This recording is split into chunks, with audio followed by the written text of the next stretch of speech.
ओम सभी को नमस्ते। आइए एक विचार करते हैं। आज हमारे देश में लगभग सभी देशवासी जन्माष्टमी मना रहे हैं और हम भी इसकी बधाई देते हैं, क्योंकि हमने अपने जितने भी महापुरुष हुए हैं वास्तव में उनकी जयंती मनानी चाहिए, क्योंकि जितने भी महापुरुष हुए हैं वे बड़े महान आत्मा थे, बहुत बड़े महापुरुष थे, त्यागी थे, तपस्वी थे। किंतु एक विचार करेंगे आज सभी मिलके। देखो, श्री कृष्ण के विषय में बहुत प्रकार की ऐसी बातें हैं, ऐसे विचार हैं जो भ्रमित करते हैं, और कई बार ये प्रश्न उठ जाता है कि क्या वास्तव में जैसा श्री कृष्ण को आज बताते हैं, जैसा श्री कृष्ण जी के जीवन चरित्र को आज दिखाते हैं, क्या वास्तव में श्री कृष्ण जी ऐसे ही थे? तो हम कहेंगे बिल्कुल भी वो ऐसे नहीं थे। आइए विचार करते हैं श्री कृष्ण जी कैसे थे।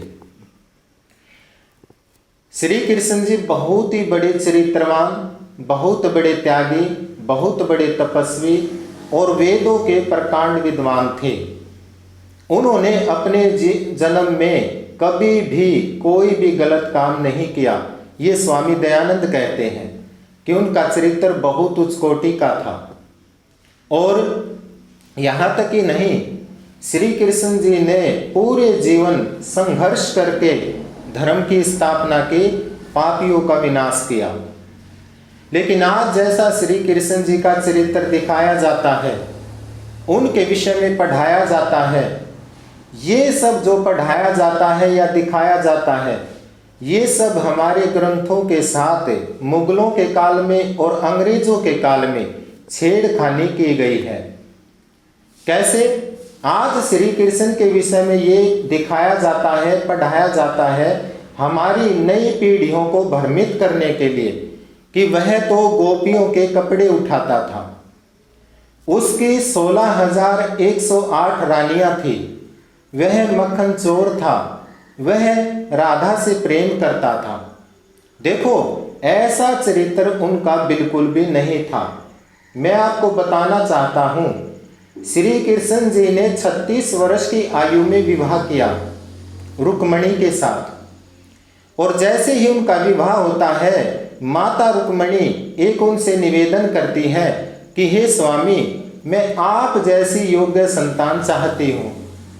तो श्री कृष्ण कहते हैं कि वेदों के अनुसार 48 वर्ष में पुरुष विवाह के योग्य होता है, पूर्ण ब्रह्मचारी होता है, तभी हम ऐसी योग्य संतान उत्पन्न कर सकते हैं। क्या आप इस तपस्या के लिए तैयार हैं? देखो, आप विचार करेंगे, उस समय पर श्री कृष्ण की आयु 36 वर्ष थी, अभी 48 वर्ष होने में 12 वर्ष बाकी हैं। लेकिन माता रुक्मणी कहती है कि मैं इस तपस्या के लिए तैयार हूँ, मुझे योग्य और बहुत उच्च कोटि की संतान चाहिए।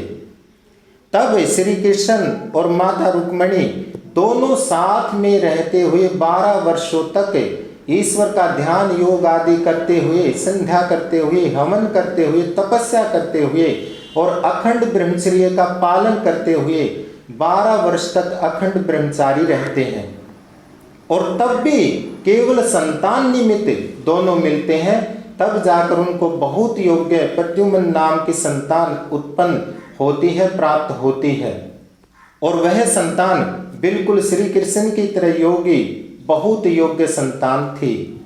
आप विचार करेंगे, जिस योगी ने, जिस महापुरुष ने, जिस विद्वान ने, जिस त्यागी तपस्वी ने योग्य संतान के लिए इतना अखंड ब्रह्मचर्य का पालन किया, वेदों की आज्ञा का पालन किया, क्या वह ऐसे भद्दे कर्म करेगा कि गोपियों के कपड़े उठाएगा?